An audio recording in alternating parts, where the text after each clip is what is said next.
Welcome again to the Biological Chemistry series of lectures for Bio 181. In this lecture, we're going to be discussing proteins. Proteins are large molecules, have complex structures, and thus have a wide range of functions. Proteins generally contain carbon, hydrogen, and oxygen, but are also characteristically abundant in nitrogen. They may contain other trace elements such as sulfur as well. In their simplest form, proteins are polymers of monomeric subunits called amino acids. These amino acids are linked by peptide bonds to form proteins. For this reason, proteins are also commonly referred to as peptides, if they're smaller, or polypeptides. They have multiple levels of structure, and all levels of their structure is essential to their function. Proteins have a variety of functions. They can be regulatory, aid in cellular movement, facilitate chemical reactions. For example, many enzymes are proteins, and also are very important structurally. They are a major structural and functional component of living systems. We will discuss proteins often in context of their various functions. Today, however, we're focusing on their structure.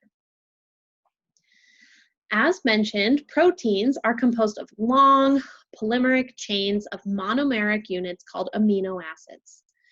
Thus, in order to understand the structure of proteins, we need to understand the structure of their monomers, amino acids. Amino acids are composed of three parts: a central carbon called the alpha carbon, an amino group, a carboxyl group, and what is called an R group, and it's also referred to as the side chain.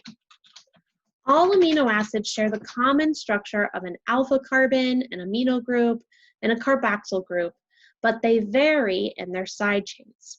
The side chain is what distinguishes and determines the chemical properties of each amino acid. There are 20 unique amino acids, again distinguished by their side chain. Some have simple side chains, for example, glycine, whose side chain is simply hydrogen, or alanine, whose side chain is a methyl group. Others have more complex side chains, such as tyrosine, histidine, or arginine. Importantly, the side chain of these amino acids is what determines their function. The amino acids listed in the top box are nonpolar and are thus repelled by water. The amino acids listed in the middle box are polar, so they're hydrophilic, but they do not contain a charge. In other words, they're electrostatically neutral. The amino acids listed in the bottom box are polar and they do have a charge. Aspartic and glutamic acid are both acidic, while histidine, lysine, and arginine are all basic.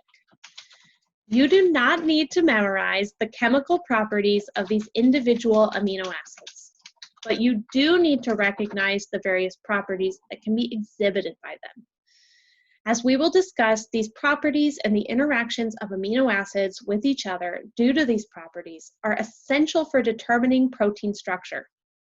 For example, nonpolar molecules preferentially form interactions with each other. Amino acids can be grouped into two major categories: essential and non-essential.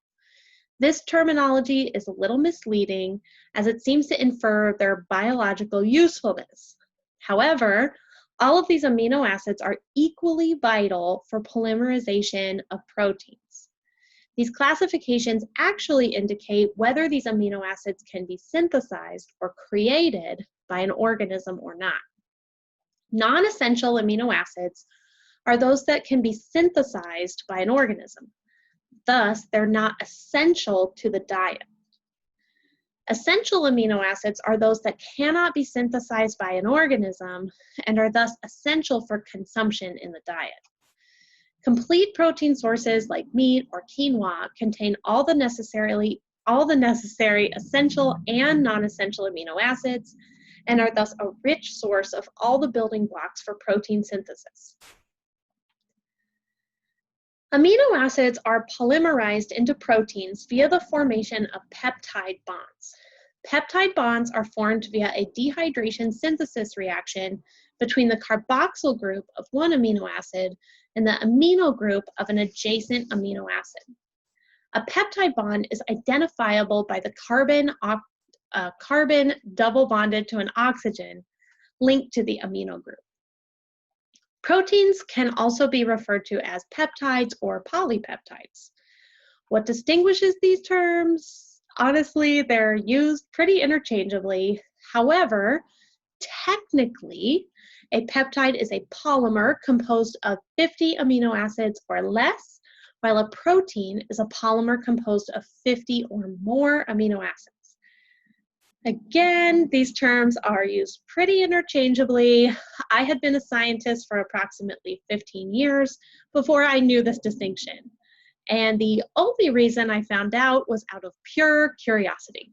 So do you need to be able to distinguish a peptide and a protein? Probably not. Protein structure is quite complex. This is due to the complexity of amino acids and their interactions with each other. The individual properties of amino acids cause interactions at numerous levels, all of which are important to protein function. These can be classified as primary, secondary, tertiary, or 3D, and quaternary structure. Let's go into each of these. We have already discussed primary protein structure. The primary structure of proteins is just the sequence of amino acids held together by peptide bonds. As mentioned previously, the chemical properties of individual amino acids cause them to form interactions with each other. Secondary protein structure is actually developed due to interactions between the carbonyl and amino groups between adjacent amino acids. This leads to the formation of structures called alpha helices and beta sheets. This causes certain regions of proteins to have a helical or kinked shape. Tertiary protein structure develops from further interactions between amino acids. The creation of alpha helices and beta sheets position amino acids in ways that may allow the side chains of amino acids to interact. Due to the variety in side chains, this results in the formation of several different types of bonds. For example, hydrogen bonds, sulfide bonds, ionic bonds, and interactions between nonpolar side chains. The tertiary structure of proteins is sometimes also referred to as the 3D structure of a protein. Finally, proteins often have even more complex structures. Sometimes proteins will gain additional functionality by forming multi-protein complexes. These may be complexes of different proteins or complexes of the same protein. This is referred to as the quaternary structure of a protein. As a reminder, when it comes to biology, structure equals function. This is especially true for proteins where structure is so multifaceted. Protein structure is additive. Primary structure impacts secondary structure, which impacts tertiary structure, which impacts quaternary structure. Thus, denaturation or change in structure, even a minute one, can have a large impact on the overall structure and therefore function of a protein.